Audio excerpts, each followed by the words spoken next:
All right, I'm going to talk about the hand positioning. So for the hand, we're going to do PA oblique, and lateral. 40-inch SID for all of these, a 10 by 12 portrait. Central ray is the third MCP on the PA and the PA oblique. The lateral is the second MCP joint.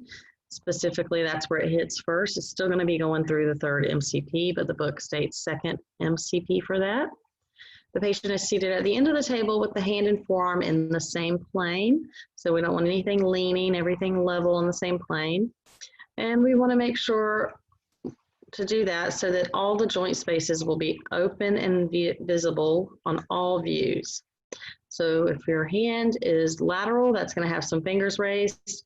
We do not want them laying down on the IR. We want them on the same plane with each other, so we open those joints. Breathing instructions, there's none needed. Just have the patient hold still, don't move.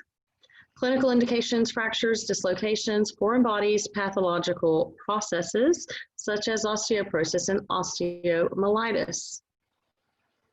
Okay, we're going to look at our video. Full body shield and thyroid shields needed.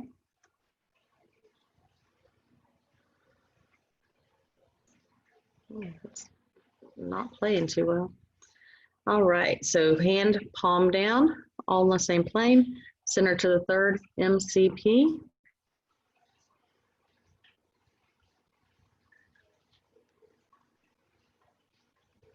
And collimate down past the carpals.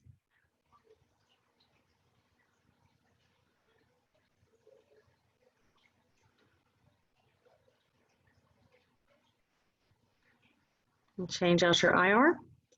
And you're going to do your oblique. So 45-degree oblique.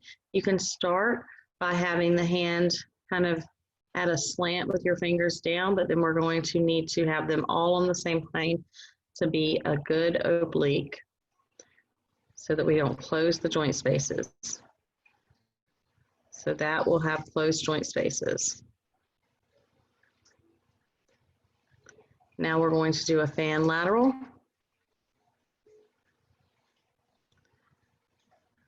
Book has two laterals. Specifically, look at the fan lateral.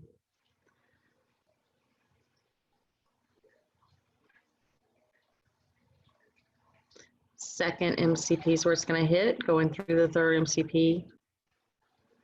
All the fingers fanned out.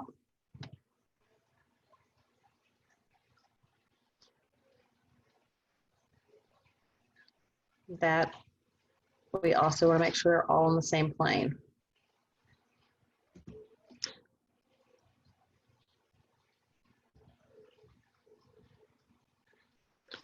Sorry about that, I thought I went too far down. So our PA hand should look like this so that when we're looking at our fingers, the soft tissue should be equal on each side.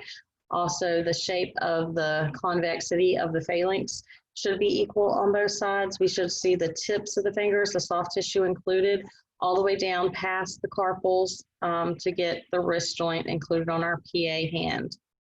The thumb is going to be in an oblique position, so it will show unequal distance on the soft tissue, and the convexity of the phalanx is going to be a little off on that first digit.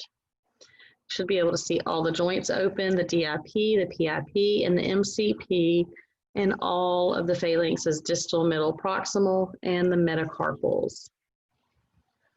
Then we have our oblique hand, PA oblique projection. This one you are going to see that the soft tissue is unequal on each side. You're going to see the convexity and concavity off on the bones of the phalanx. So it's a little more curved on one side than the other. The head of the metacarpal should not be overlapping the bony base of the proximal phalanx. The third should not be too much over the fourth. The fourth and fifth could be about 1/3 covered, but if the third and fourth are more than just slightly touching, that means they have over obliqued the hand. So this one is slightly too much. Come down to the IR just slight to help with that head not being overlapping on the bottom of the phalanx. And then we have our fan lateral. This one is clipping the top of the third. So we have all of the fingers spread out so you can see them. All of the metacarpals are on top of each other. And that lets us know we have a good position of the hand for the lateral. If it's leaning backwards or forwards, those metacarpals are going to be spread out where you'll be able to see individual metacarpals. The thumb is usually in like an AP looking position here because it's flat towards the IR. So this one's kind of a little bit kicked back, twisted back, but nicely fanned out. We just have to fix that collimation a little bit so we're not clipping the top of the third digit. That is the end of the hand. So PA, PA oblique, and lateral.